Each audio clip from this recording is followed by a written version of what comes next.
Commodity समाचार सिर्फ profit बनाने वाली मशीन नहीं है, बल्कि आपको बड़े नुकसान से भी बचाता है। इसमें आपको रोजाना सुबह 8:30 बजे बाजार का ट्रेंड, न्यूज अपडेट और ट्रेडिंग लेवल्स मिल जाते हैं। अगर आप MCX या सराफा ट्रेडर है तो 8484998474 पर संपर्क करें। अभी की फेड की मीटिंग का नतीजा आ चुका है। इस नतीजे का बुलियन मार्केट पर क्या सीधा असर होगा, यह हम जानेंगे HDFC सिक्योरिटीज के अनुज गुप्ता से। मेरा नाम है कमल शर्मा। अनुज जी, आपका स्वागत है मोलतोल इंडिया में। जी नमस्कार। नमस्कार अनुज जी। अनुज जी, फेड की मीटिंग का क्या नतीजा निकल कर आया सामने? देखिए, फेडरल रिजर्व ने एज एक्सपेक्टेड 25 बेसिस पॉइंट से इंटरेस्ट रेट कट किए हैं। अब इंटरेस्ट रेट जो है वो 4.25 से 4.50 की रेंज में आ गए हैं, जो पहले 4.75 थे। तो ये 25 बेसिस पॉइंट का जो इंटरेस्ट रेट कट था ये एक्सपेक्टेड था। और मगर इसमें इम्पॉर्टेंट क्या है कि फेडरल रिजर्व ने ये इंडिकेट दिया है कि वो 2025 में और 2026 में इंटरेस्ट रेट कम कट करेंगे। जहां वो पहले 4 बार कट करने की बात कर रहे थे, अब उन्होंने बोला है कि 2025 में वो केवल 2 बार ही इंटरेस्ट रेट कट करेंगे। तो कहीं ना कहीं उन्होंने इंडिकेशन दिया है कि आने वाले साल में वो कम इंटरेस्ट रेट कट करेंगे और एक स्लोअर पेस में पॉज लेते हुए दिखाई देंगे। जी, और फेड के फैसले का आज सोने चांदी मार्केट पर क्या असर होगा? देखिए, हमने जैसे देखा कि जैसे ही फेडरल रिजर्व का डिसीजन आया, गोल्ड में गिरावट आई।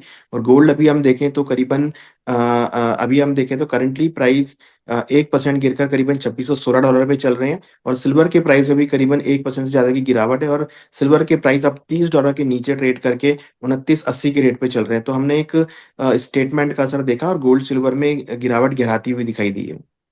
कमोडिटी समाचार सिर्फ प्रॉफिट बनाने वाली मशीन नहीं है, बल्कि आपको बड़े नुकसान से भी बचाता है।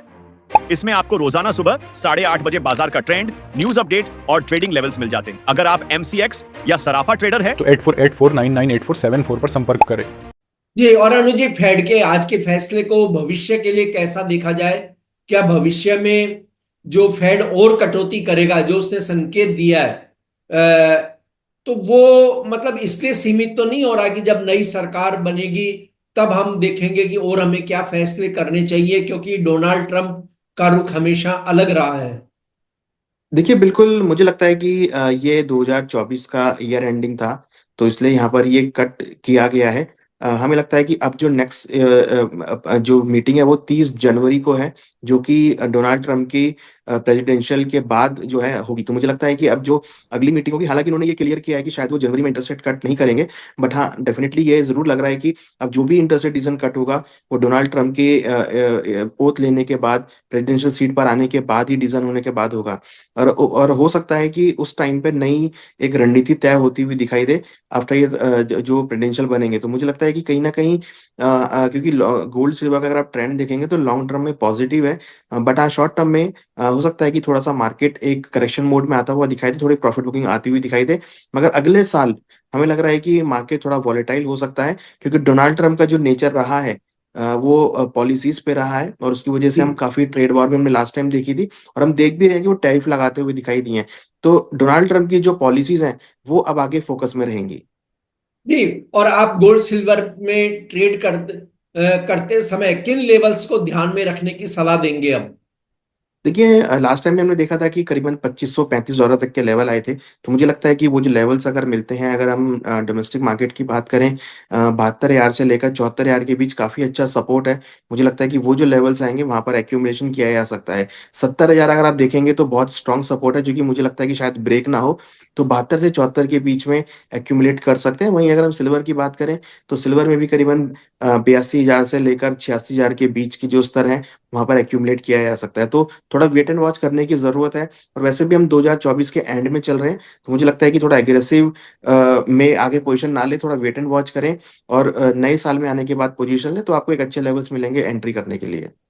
जी, बिल्कुल आपने ये बात सही कही, क्योंकि अब क्रिसमस का जो अवकाश होगा उसमें इंटरनेशनल मार्केट में ट्रेड वॉल्यूम काफी कम हो जाता है, जबकि हमारे यहाँ ठीक है कि छुट्टियां थोड़ी अधिक रहती है।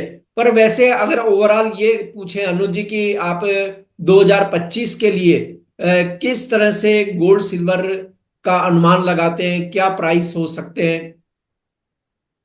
देखिए हम एक्सपेक्ट कर रहे हैं कि 2025 में भी गोल्ड सिल्वर का ट्रेंड पॉजिटिव रहेगा। बट हाँ, ये लग रहा है कि जितने रिटर्न, जैसे अगर हम देखें 2024 में तो गोल्ड ने करीबन 21-22% के हिसाब से रिटर्न दिए हैं, सिल्वर भी करीबन 24-25% के हिसाब से रिटर्न दे रहा है, तो शायद उतने एग्रेसिव रिटर्न ना दे। मगर हाँ, लग रहा है कि गोल्ड सिल्वर का ट्रेंड आपको पॉजिटिव रहेगा। तो थोड़ा वेट करना पड़ेगा, क्योंकि ऑलरेडी काफी हाइस बन चुके हैं। हमने ये भी देखा कि काफी ब्रोकेज हाउसेज ने, जैसे बोफा ने टारगेट दिया है कि $3,000 का टारगेट आपको गोल्ड में मिल सकता है। डेफिनेटली टारगेट्स जरूर हैं अपसाइड के, लेवल जरूर है अपसाइड के, मगर हाँ, थोड़ा सा वेट करना पड़ेगा। निचले स्तर मिलते हैं तो वहां पर एक्यूमुलेट करना चाहिए। उतने एग्रेसिव रिटर्न आपको देखने को नहीं मिलेंगे, बट हाँ, पॉजिटिव ट्रेंड आपको गोल्ड सिल्वर में जरूर देखने को मिलेगा। ये अनुज जी, आपका कोई डिस्क्लेमर? देखिए, यहाँ पर हमने जो भी डिस्कस किया है वो नॉलेज के लिए, अवेयरनेस के लिए है। अपने रिस्क को देखकर ट्रेड लें और अपने फाइनेंशियल एडवाइजर से जरूर अपने से डिस्कस करें। इसमें हमारी कोई पर्सनल पोजीशन नहीं है। जी, आपका बहुत बहुत धन्यवाद, शुक्रिया अनुज जी। Thank you.